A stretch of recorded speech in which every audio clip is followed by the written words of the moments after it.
how do you operate your vehicle is important. So how you operate your vehicle can actually extremely impact the environment, whether it's positive or negative. Now, it can affect positively or negatively, such as operating costs, fuel, cost and wear on the vehicle, and etc. And understanding these effects and rules will dramatically help you operate more efficiently and effectively while you're operating within the law. One of the things to really remember and know is the Environmental Protection Agency. Now, that is the United States federal government that actually protects humans and environmental health, and it's their mission, the EPA, Environmental Protection Agency. When it comes to air pollution has negative impacts on the health and welfare of all of us, such as exhaust gases. It causes acid, rain, and smog when we're driving commercial motor vehicles.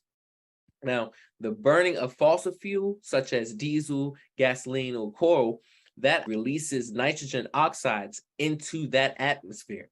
And a main fact is the transportation sector, especially in the United States, they are responsible for over 50% of nitrogen oxide emissions. And that's according to the Environmental Protection Agency, also known as the EPA. Now, air pollution that negatively impacts our health, and it contributes to the respiratory and cardiovascular issues such as heart and lung disease. It's also linked to certain types of cancers as well. Now, anything in the trucking industry can be due to lower pollution, and it will be a vital benefit to all of us. So as it relates to emissions, in the year 2000, a program was introduced to set new vehicle emission standards for diesel fuel trucks and new diesel standards.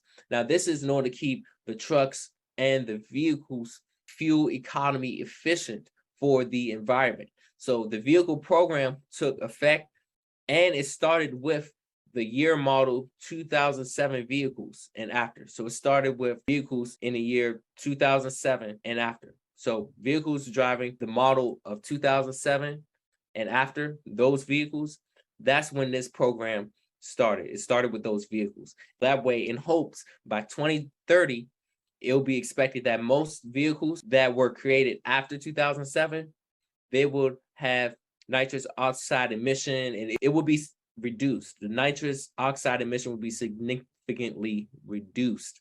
That is the goal, to reduce those nitrous oxides from being polluted into the air, into the atmosphere. So that way we can save the economy, we can save the environment and the world that we live in. Now, when it comes to idling, this is important. Idling, it eliminates the amount of time that your vehicle idles. So you want to limit the time that you idle your vehicle, because that also plays a major role and impact on air pollution, fuel efficiency, and your company's bottom line. So the engine idling impacts air pollution and fuel efficiency. In fact, a truck idling for nearly 2,000 hours each year burns about 1 gallon of fuel per hour. Now, that is mind-boggling. Now, for example, let's just say $3 a gallon is a year's worth of idling, and it adds up to $6,000. So that means $3 per gallon times 2,000 hours each year equals a total of $6,000 in idling costs. So in other words, it will cost $6,000 just to idle your vehicle at $3 per gallon, and you multiply that 2,000 hours in that year. That's why it's important. Now, if you look at the complication of state, county, and local anti-idling regulations, that will give you the specifics on the regulations and what you need to be mindful of as it relates to that. Now, engine idling also has an impact on maintenance costs. It's not just about the air pollution and the fuel, but it does cost maintenance of the vehicle. Now, long duration idling, or idling your vehicle for a long period of time, it accelerates the oil. It has oil filter deteriorations. That means that it's so much easier to quickly rechange the oil filter or damage it, and therefore it will require for you to change the oil filter and adding more oil more frequently than necessary. That's why you have to remember, the longer the engine idles, the more wear and tear on the engine that it will have. And the sooner the engine will need services. That's why some of the best safety measures would be to fast idle your vehicle, because that can significantly reduce wear and tear on your engine. So that's why you want to get in the habit to shut off the engine when you are not in the vehicle. That is the easiest and simplest way to reduce or lower your idling. Then you want to minimize or eliminate idling while waiting or while you are on break, especially during breaks. Now, in today's modern diesel engines, they do not need to warm up for an extended period of time when the vehicle is started.